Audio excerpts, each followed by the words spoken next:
नमस्कार, knockingnewz.com में आपका स्वागत है। मैं हूं गिरिजेश वशिष्ठ। आज मैं आपको बताऊंगा कि किस तरह से विपक्ष, बहुत दिनों बाद पॉलिटिकल वीडियो बना रहा हूं, समझदारी के साथ में, सूझबूझ के साथ में, बगैर उछले, बगैर परेशान हुए मोदी और शाह को रोज रोज नाक घिसवा रहा है। जो बीजेपी का वॉर रूम है ना, भारतीय जनता पार्टी की पूरी ब्रेन्स की टीम, चाणक्य वाणक्य तमाम सारे जितने इतिहास के कैरेक्टर हैं, सब पसीना पोंछ रहे हैं।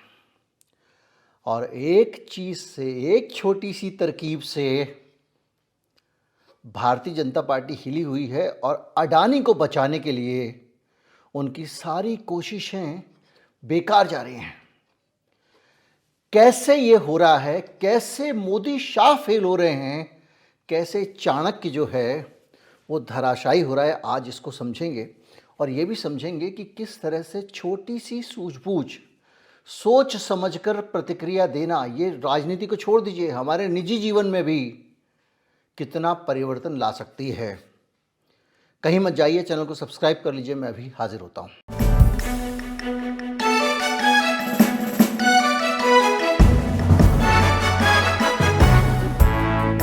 कि राज्यसभा में अभिषेक मनु सिंघवी की सीट पर 500 रुपए के नोट की गड्डी मिली है। और गड्डी मिलने के बाद में वहाँ पर धनखड़ साहब जो हैं, उन्होंने एक स्टेटमेंट पढ़ा और कहा कि इस नंबर की सीट पे नोटों की गड्डी मिली है। ये सीट अभिषेक मनु सिंघवी को अलॉटेड है, जो तेलंगाना से राज्यसभा सांसद हैं कांग्रेस पार्टी के। Honorable members, I hereby inform that during the routine anti-sabotage check of the chamber after the adjournment of the House yesterday, apparently a wad of currency notes was recovered by the security officials from seat number 222, presently allotted to Shri Abhishek Manu Singhvi, elected from the state of Telangana for the term 2024 to 2026. The matter was brought to my notice. यानी कुल मिला के कांग्रेस संसद में नोटों की गड्डियां लेकर जाते हैं, संदेश देने की कोशिश। उधर से अभिषेक मनु सिंघवी ने इसका खंडन किया और उन्होंने कहा कि भैया मैं तो 500 रुपये लेके गया था जेब में और मैं वहाँ 3 मिनट तो कुल बैठा हूँ सीट पे। उसके बाद मैं आधे घंटे खाना वाना खाया मैंने पार्लियामेंट की कैंटीन में और घर चला गया। बहरहाल, लेकिन इस खबर में क्या है, एक सनसनी है। रोचक बात यह है कि कल 12:47 पे 12:57 दोपहर में मैं हाउस के अंदर आया और 1 बजे हाउस राइज कर गया। अपना अटेंडेंस मार्क करके मैं अंदर घुसा और 3 मिनट बाद हाउस राइज कर गया। 1 से 1:30 तक मैंने मिस्टर अयोध्या प्रसाद के साथ लंच लिया संगम कैंटीन में और 1:30 बजे मैं वापस सुप्रीम कोर्ट आ गया क्योंकि कोई महत्वपूर्ण मामला था। 2 बजे मेरा पूरा कल का हाउस के अंदर बैठक 3 मिनट की थी। मुझे तो ये इतना हास्यास्पद लगता है, अगर ये गंभीर नहीं होता तो हास्यास्पद होता कि शायद हर मेंबरान की हर सीट पे एक एनक्लोजर बनना चाहिए कांच का, जिसके अंदर लॉक एंड की हो। इस खबर के उठ जाने के बाद आप बहुत सारी चर्चाएं करेंगे, चटखारे लेंगे और ट्विटर पे ट्रेंड करना भी शुरू हो गया। कांग्रेसियों के पास तो बहुत पैसा होता है वगैरह वगैरह। एक टिप्पणी भी कांग्रेस वाले ने, बीजेपी वाले ने कर दी है। इसके साथ साथ एक और खबर है और ये खबर है कि अजित पवार जो डिप्टी सीएम हैं, उनको जो बेनामी संपत्तियों के मामले में ट्रिब्यूनल ने राहत दे दी है और उनकी जितनी भी संपत्तियां सीज की गई थी सब छोड़ दिए हैं। ना खाऊंगा ना खाने दूंगा, जेल में डाल दूंगा कहने वाले मोदी जी के राज में अब वही Ajit Pawar deputy chief minister भी हैं और उनको जेल में डालने वाले अब उनको रिहा कर रहे हैं। ये तीसरी खबर है। और ये जो तीनों खबरें हैं ये कुछ संकेत दे रही हैं। कल ही डिप्टी सीएम बने। अब आप कहेंगे कहाँ आदित्य पवार कहाँ, लेकिन नहीं, इन सारी खबरों में एक समानता है और वो समानता अभी आगे जो खबरें हम डिस्कस करेंगे उनके अंदर भी है। अगर आप देखें तो एक और बयान आया है और ये बयान है कि राहुल गांधी देशद्रोही हैं। बयान कहाँ से आया? देखिए, सारी चीज़ों के बीच में एक छटपटाहट आप देखेंगे और एक कॉमन फैक्टर देखेंगे। और ये बयान आया है जो भारतीय जनता पार्टी के सांसद निशिकांत दुबे, उनकी तरफ से। उन्होंने कहा कि राहुल गांधी विदेशी एजेंट है, देशद्रोही है। सोरोस से फंडिंग लेकर उसने जो है ये यात्रा की, जो देश में जो 4000 किलोमीटर की यात्रा की, ये जॉर्ज सोरोस ने पैसे दिए थे, इसलिए वो पैदल चले। इसके साथ साथ 1000 भारतीय बच्चों को जॉर्ज सोरोस मुफ्त में विदेशों में शिक्षा देता है। ये पता करना चाहिए इसमें कांग्रेस के कितने सांसद हैं, किन नेताओं के बच्चे हैं। निशिकांत दुबे जी, आप शुरू कीजिए। निशिकांत दुबे जी, कांग्रेस का हाथ सोरोस के साथ, कांग्रेस का हाथ सोरोस के साथ। स्पीकर महोदय, ओसीसीआरपी आपको भी मौका मिलेगा, ओपन इंडिया आपको भी फाउंडेशन मौका के मिलेगा, साथ प्लीज। कांग्रेस के रिलेशन है। सारा पैसा ओसीसीआरपी को यूएस गवर्नमेंट और जॉर्ज सोरोस दे रहा है। मेरा 10 क्वेश्चन था सर, 10 में से जो पहला है कि ओपन सोसाइटी फाउंडेशन के सलीम शेट्टी के साथ प्लीज। भारत जोड़ो यात्रा में राहुल गांधी गए, क्या उन्होंने सोरोस से पैसा लिया? दूसरा सवाल ये है सर कि ओपन सोसाइटी फाउंडेशन ने अभी तक 1000 लोगों को स्कॉलरशिप दिया है। वो 1000 लोगों में कांग्रेस के कितने बच्चे हैं? एक तरफ तो कांग्रेसी बहुत अमीर हैं, नोटों की गड्डियाँ उधर उधर पड़ी रहती हैं, पता नहीं चलता है। उनके पास कूट कूट के धन भरा हुआ है और बेटे को विदेश पढ़ने के भेजने के लिए वो सोरोस से सहायता लेंगे।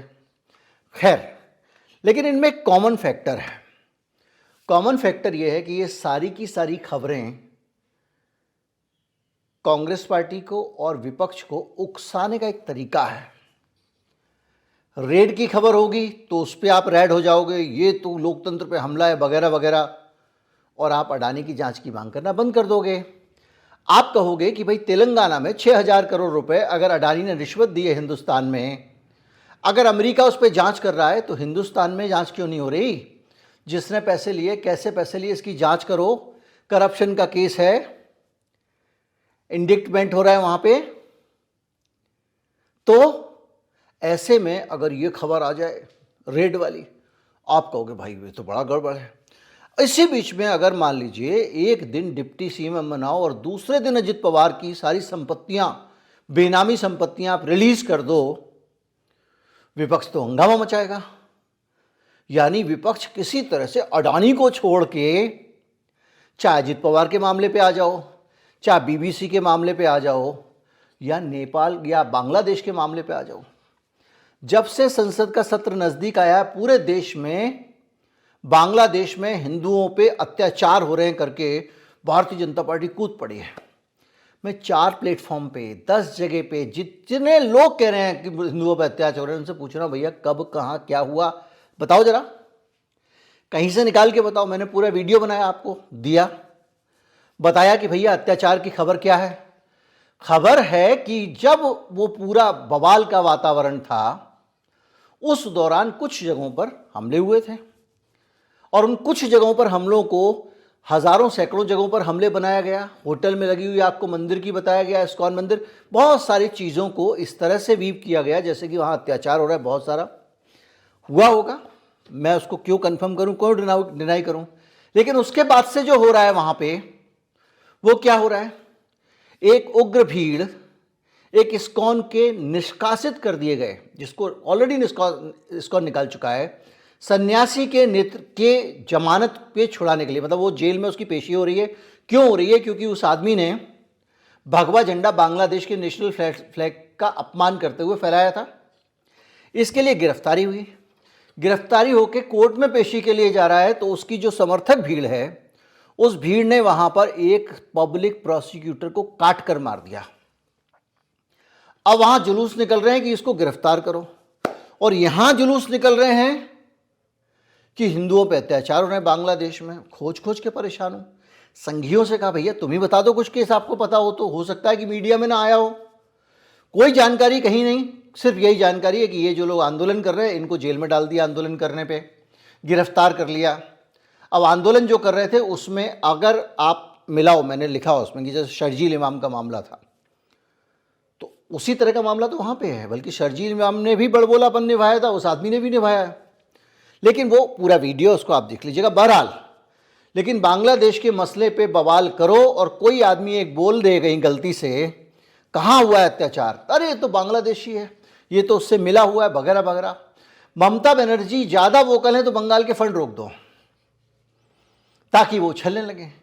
कुल मिला के कि कुछ भी हो जाए लेकिन मामला एक बार टल जाए। संसद चल नहीं पा रही है, हर आदमी अडानी अडानी कर रहा है।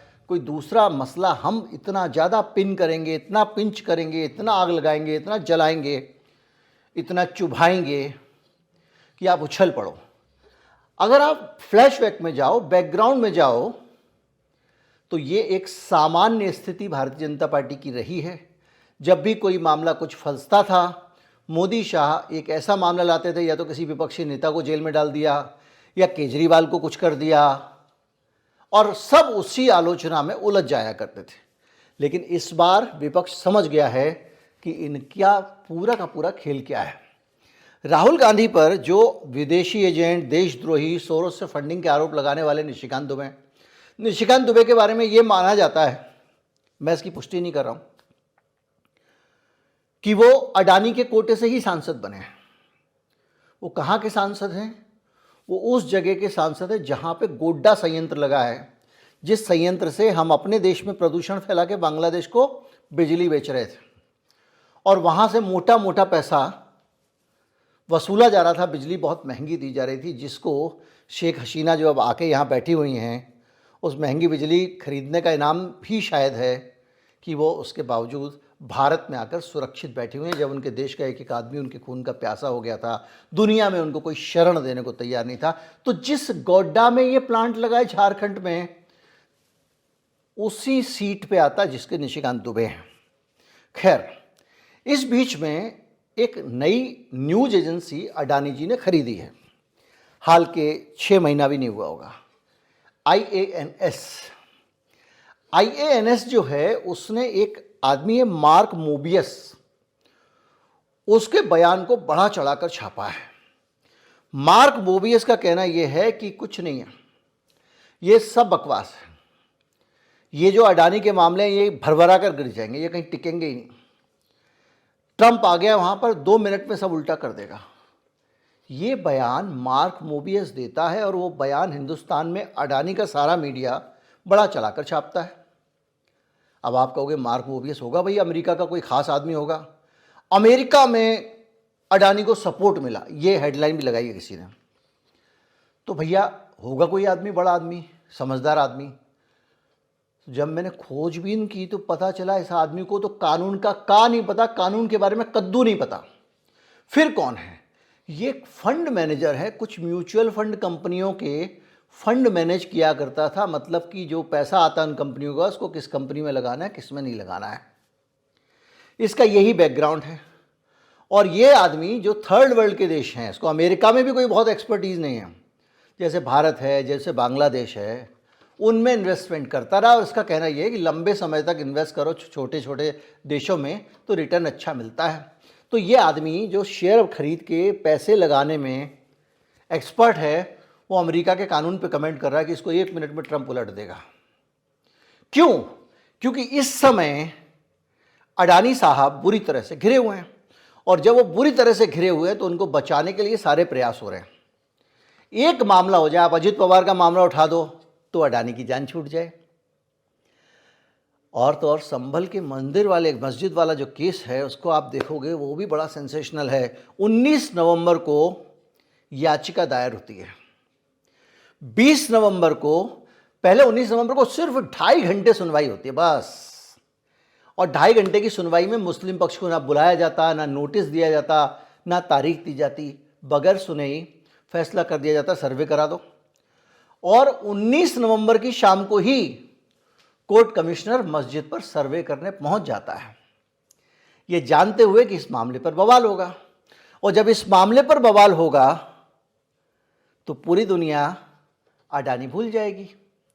लेकिन यहाँ पर इतने तेज लोग हैं, राहुल गांधी संभल जाते भी हैं प्रियंका गांधी के साथ, उनको रोकने की पूरी कोशिश भी करती है यूपी की सरकार, बॉर्डर पे ब्लॉक कर दिया जाता है और फिर दोबारा जाकर वही टी शर्ट पहन लेते हैं। मोदी अडानी एक है। आप सोचिए कि ये जो पैतरा है, ये अचूक अस्त्र होता था मोदी शाह का। ये मोदी शाह का सबसे अचूक अस्त्र था कि जब भी कोई ऐसा मौका फंसने वाला आए, विपक्ष को दूसरे मामले में उलझा दो। इस बार ये लोग अडानी को छोड़ने को तैयार नहीं है। दुनिया हिला दी है। रोज सोचिए, निशिकांत दुबे से बयान दिलाना, संबित पात्रा से तीखे बयान दिलवाना, हम राहुल गांधी को सीरियसली लेते ही नहीं है ये कहलवाना, और उसके बाद बॉर्डर पे लंबे लंबे सैकड़ों बैरिकेड लगा देना, छावनी बना देना उसको। भाई तुम सीरियसली लेते हो तो छावनी क्यों बना रहे हो? लेकिन कुल मिला के ये जो तरीका है, इस तरीके को इस बार फेल कर दिया गया है। और इसी सारी चीज़ों के बीच में आप इससे अंदाज़ा लगा सकते हैं कि अडानी की मुश्किलें बाहर नहीं, यहाँ भी। देखिए, अगर ये एक जो निवेशक है, जो फंड मैनेजर है, इसका बयान दिलाने का मतलब क्या है? जो हिंदुस्तान में शेयर बाज़ार में लोग पैसा लगाने वाले हैं, उनके सेंटीमेंट को संभाल के रखो। जो GQG है, जिसने अडानी जी का शेयर खरीद लेती है जैसे गिरता है, तो GQG पार्टनर्स, अभी तो हाल में उसको भी झटका लग गया, उसका भी शेयर गिर गया था बुरी तरह से, क्योंकि उसने अडानी जी का शेयर खरीदा। अब भारत में मैं आपको कई दफ़ा बता चुका हूं कि अडानी जी का शेयर कैसे संभल जाता है। एक तो हिंडनबर्ग ने बताया था कि उनका शेयर ज़्यादा है ही नहीं मार्केट में, वो थोड़े बहुत चिंदीवर शेयर पड़े हुए हैं, उसको वो खुद ही घुमा फिरा के खरीद लेते हैं। तो मार्केट में अगर मान लीजिए कम शेयर होंगे, वो खुद ही खरीद लेंगे तो दाम जल्दी से बढ़ जाता है, तो वो शेयर बचा लेते हैं अपना। अगर मान लीजिए 100 रुपये की कंपनी है और 5 रुपये के शेयर जो हैं वही मार्केट में है, और वो कंपनी का मालिक अगर खरीद ले तो 5 रुपये के शेयर का दाम नहीं बढ़ता, पूरी कंपनी के शेयर का दाम बढ़ जाता है। और फिर हमारा आपका SIP का पैसा, ये पैसा, डोमेस्टिक इंस्टीट्यूशनल इन्वेस्टर्स सब है ना। लेकिन उसके बावजूद एक सेंटीमेंट भी तो सही चाहिए, उसको बनाने के लिए ये सब हो रहा है। याद कीजिए, ये जो निशिकांत हैं, जिनको मैंने कहा निशिकांत दुबे, जिनको मुझे शक है, जांच होगी तो सब पता लगेगा कि ये अडानी जी के कोटे के हैं। कोटे से भारतीय जनता पार्टी टिकट देती है। पहले भी कई सांसदों को मैं जानता हूं जिनको अलग अलग VIPs के कोटे से दिया गया कि भाई आप हमारा बहुत साथ देते हो प्रचार में, 2 टिकट आपके आदमी को दे देंगे। सारे के सारे खेल अडानी से जुड़े हुए निशिकांत दुबे ही करते हैं। अपेक्षाकृत जूनियर होने के बावजूद उनको संसद में बीजेपी से बोलने का मौका भी इसलिए जा दिया जाता है। महुआ मोइत्रा को फंसवाने वाला आदमी भी निशिकांत दुबे। ये सारी की सारी चीज़ें जो आप अपने आसपास देख रहे हैं, सामने देख रहे हैं, इससे एक चीज़ साफ पता लगती है कि तरह तरह से ऐसे समझिए कि एक शेर के शिकंजे में अडानी है, और उसके जितने भी आसपास जो है ना शुभचिंतक, कोई पत्थर मार रहा है, कोई बल्लम मार रहा है, कोई गोली चला रहा है, कोशिश कर रहा है कि ये शेर जो है ना, ये अडानी को छोड़ के हमारे पीछे आ जाए। कोई ड्रम बजा रहा है, कोई ढोल बजा रहा है, कोई इसको घायल कर रहा है। लेकिन शेर जो है वो इतना पक्का हो चुका है इन सब चीज़ों को समझ के कि वो अडानी को छोड़ने को तैयार नहीं है। इतनी सी कहानी है। उम्मीद करता हूँ आप इस बार विपक्ष की इस मैच्योरिटी को जानकर बहुत कुछ भांप रहे होंगे और भारत की राजनीति के भविष्य को भी समझ रहे होंगे। अगर बात अच्छी लगे तो ज़्यादा से ज़्यादा लोगों तक पहुँचाएं, चैनल को सब्सक्राइब कर लें। नमस्कार, जय हिंद।